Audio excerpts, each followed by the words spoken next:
YouTube, welcome to my YouTube channel. Now to get the admin out of the way, please hit me with the HGO special, which is the help a girl out special. All you need to do is just hit the subscribe button, turn on the notification bells, and then we'll get back into the video. Okay guys, so here we at it again. The story that has been making waves, the Dubai porta, however else you want to pronounce it, I really don't know, but something around that lines.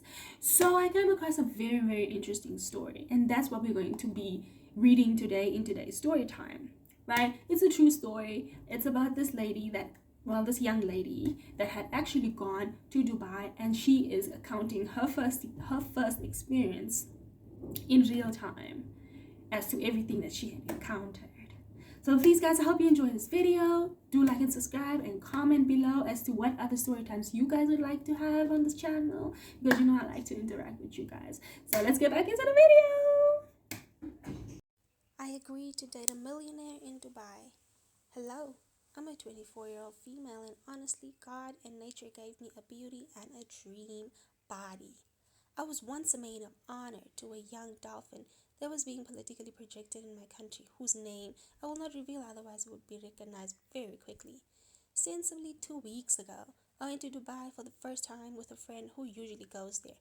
She told me there you could get golden balls, have a lot of money. She offered me a ticket and accommodation and said we are only going for 5 days to enjoy the charms of Dubai. Arriving at the site, I was completely in awe and fascinated with this country and this world. Everything shines and whispers pride. I told myself, really? I was born on the wrong side. Dubai made me dream.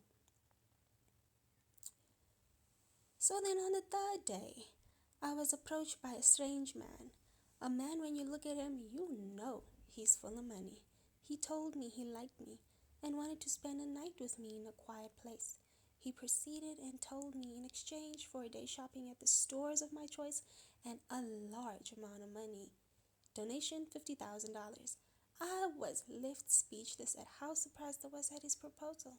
I spoke to my friend and she tells me that here in Dubai is like this, but there's nothing to fear. That I should think of all the bags, branded accessories, etc. that I would have in one day, not counting the enormous amount of money I would have in exchange for just one night. I thought within me, no one needs to know that I've traded my body for jewelry and clothes. We're far from home. What happens in Dubai dies in Dubai. Then I made the mistake of accepting that exchange.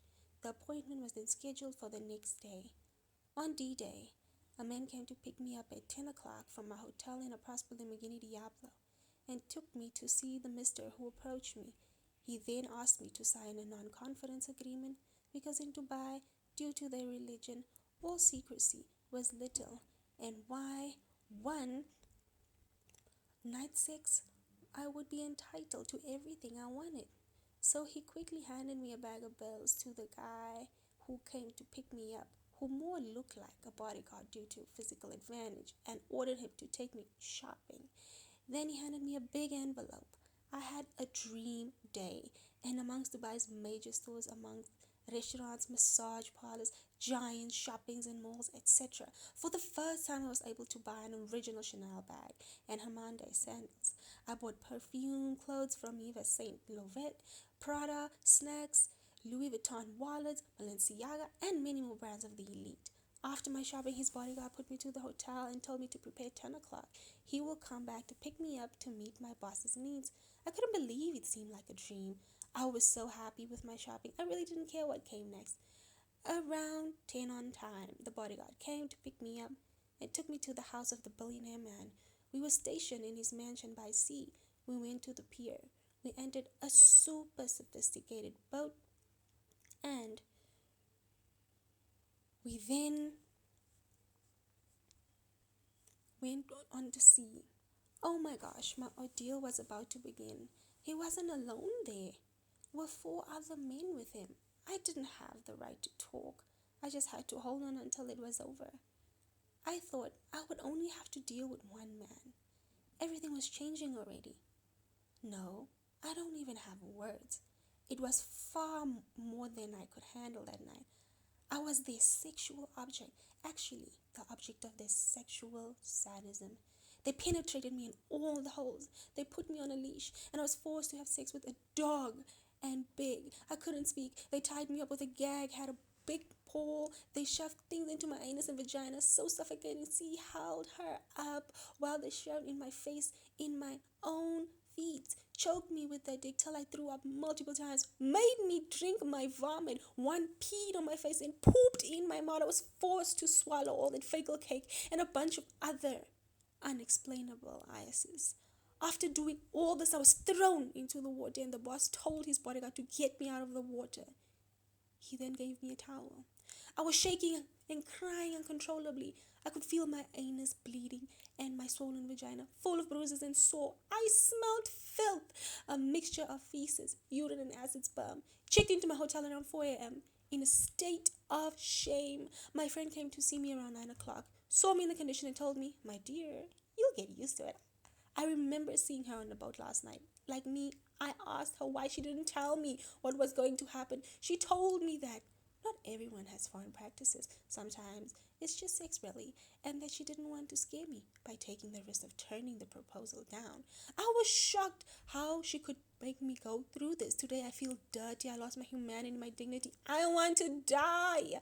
Everything I got, those expensive gifts and $1 million purchases in exchange tonight, disgusts me. Months go by and I still smell the feces, urine, and sperm in my mouth as if they were deposited in me now.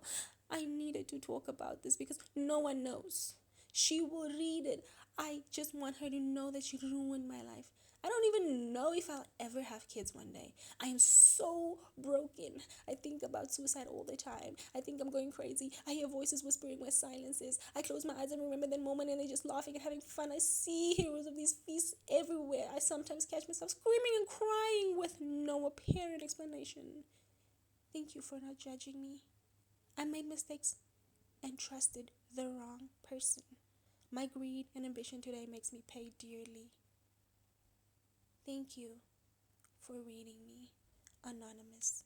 Hashtag Dubai Potty Potty Unclassified Files.